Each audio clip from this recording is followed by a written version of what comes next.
Welcome everybody to another fast and fun video. It's Rich here and I bought another car. Another one to the group, another one to the fast and fun garage. And this video is why. And as you can see through the thumbnail, through what I'm stood next to, I've gone Mini or modern BMW Mini, the second generation, the R56, and specifically the John Cooper Works. And this video I'm going to tell you of all the cars, why not just this make and model, but this very car. Welcome to this week's Fast and Fun. And I think the first thing to say is that I've bought this not because of content, YouTube content, and I always promised myself when I started the channel 5 years ago, believe it or not now, been going quite some time, is that YouTube was all about my journey of going through different cars, having 5, 6, 7 cars in a garage, and the journey of cost of ownership, problems, issues, highlights, highs and lows, etc., and the opportunity to drive other people's cars as well. So this has not been done for content. This has been done because I specifically had a hankering, and I've always loved hot hatches, and hot hatches through the 90s, through the noughties, they were really peak hot hatch times. And I look now at where we are with modern technology, modern performance, high-tech electrification, hybrid technology, etc. We're moving so far away now from hot hatches, and I want to try these cars before they become more and more rare and eventually go off the road, and they're so affordable.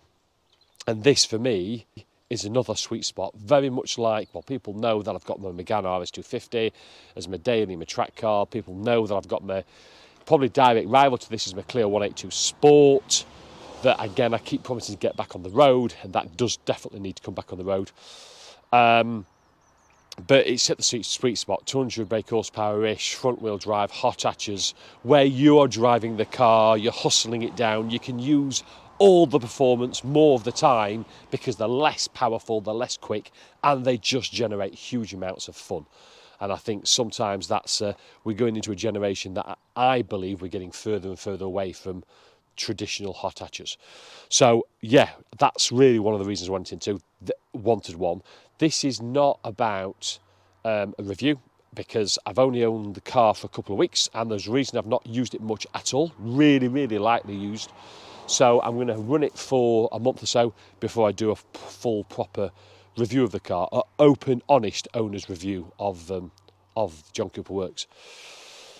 So what's the main reasons then? Why have I gone for this particular car?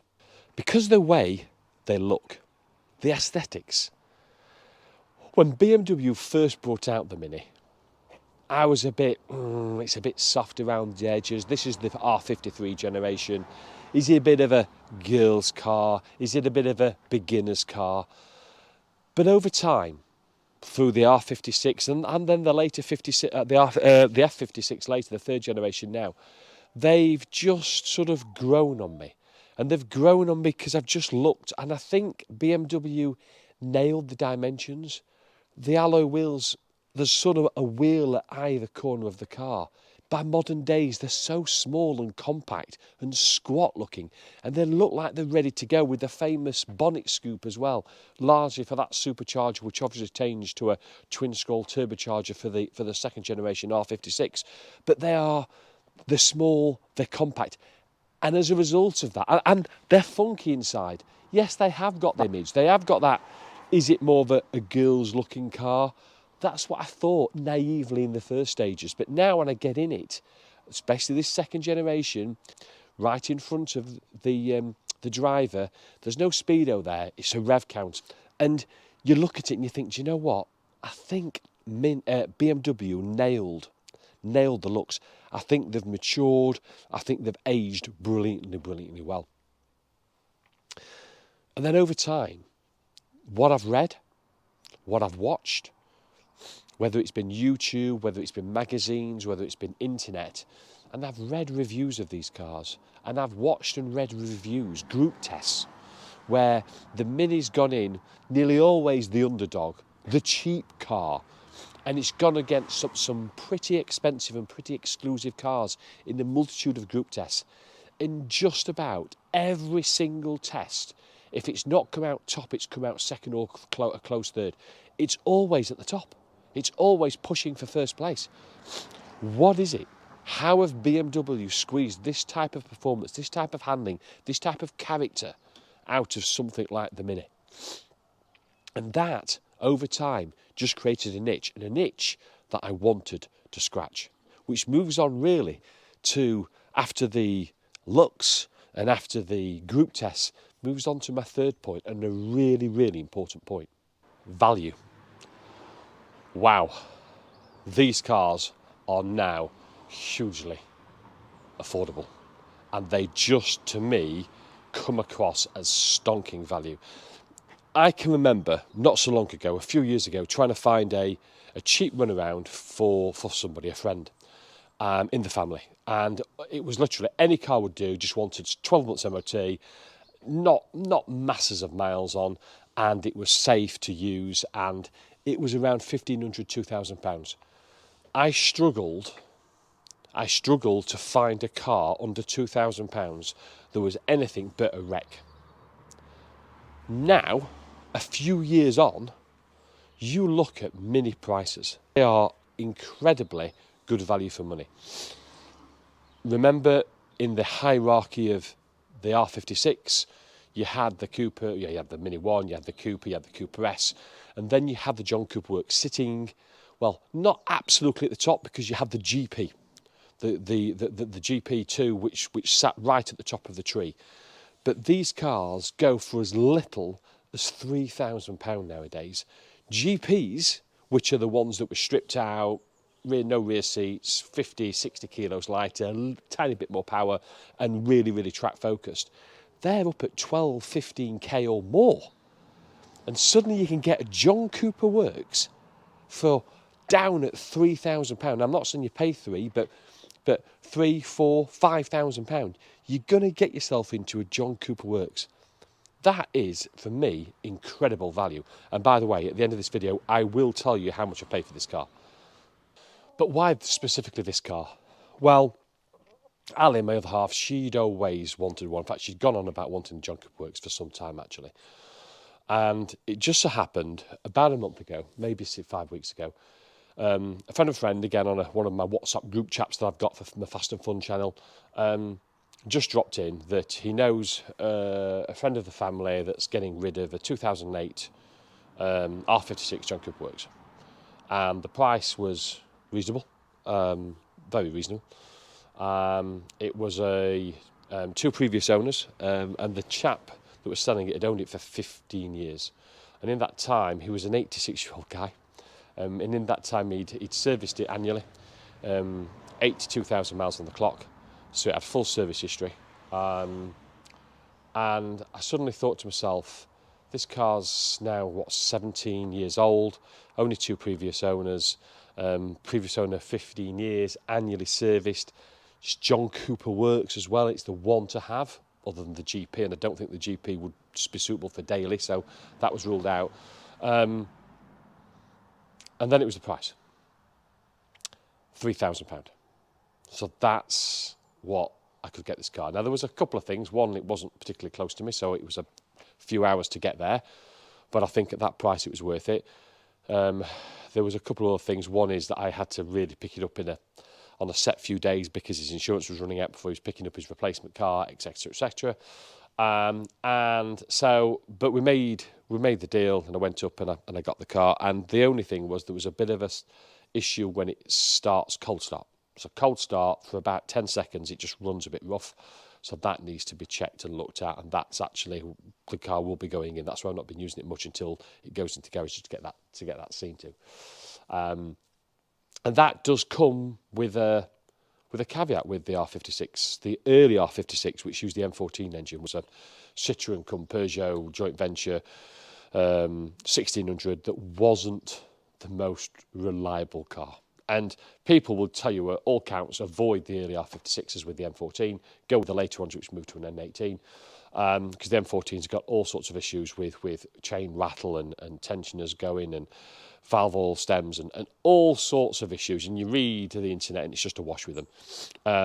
And they do drink a lot of oil, they use oil, and again, it's people largely, is my belief is that they've neglected, they've not been serviced and oil changes done regularly enough and kept an eye on that oil and kept that oil topped up all the time. But at £3 grand, when it came in, it was like, and do you know what? 3 days before I picked up the car, he took it in for an oil service, oil filter service and MOT for me as well, which I've got a receipted bill there for just over £300 for that. And it was £3 grand. So really, it was an offer for this specific car I couldn't really refuse. I've took the gamble that it's not going to cost me thousands to get a cold start issue resolved, and I don't think it will. The guy is a friend of a family friend, etc. So there's a link there. Lovely guy, and it's driven all the way back. There was no been issue. It's just on that cold start. So we'll find out what it is, and then we're going to start using it. Get it fixed and then start using it. And you look at prices and you just think anything below 100,000 miles with full service history, it is cheap. It is cheap. I haven't seen a John Cooper Works for less than what I've paid. But certainly it feels like it's a £4,500 car, to tell you the truth. That's probably where it would sit, I think, for me. Would be a sort of a fair reflective price. So I've certainly got it under book price, but I'm taking a bit of a risk with this cold start issue. What I have found out, and it was hard to find before, but checking the VIN and checking a few things around the car, I've also found out that it's a Works factory, John Cooper Works, and they are potentially rarer and potentially a little bit more valuable as well, a bit more sought after. When we do the full review, I'll go into how I know it's a factory car, and it must be one of the very first, because the first ones didn't leave the factory as John Cooper Works until late 08. This November, I think it is 08. So very, very early, one of the earliest on the road that came from factory John Cooper Works. The R53s, the first generation, they were only ever dealer fit. So you bought a Cooper S and then put the John Cooper Works pack on it. And the R56s, many of those were also Cooper S's that went to the dealership and the dealers fitted John Cooper Work pack or fitted options from the John Cooper Work pack. This one, say, came straight from the factory as a John Cooper Works. It's never registered as a Cooper S. So there we go. That's it. That's the reason why I've gone. I've took the jump. It's an itch I wanted to scratch. I think it'll be used potentially as a daily car.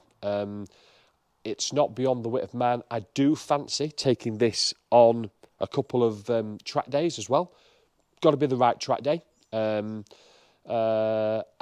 really, some great road trips.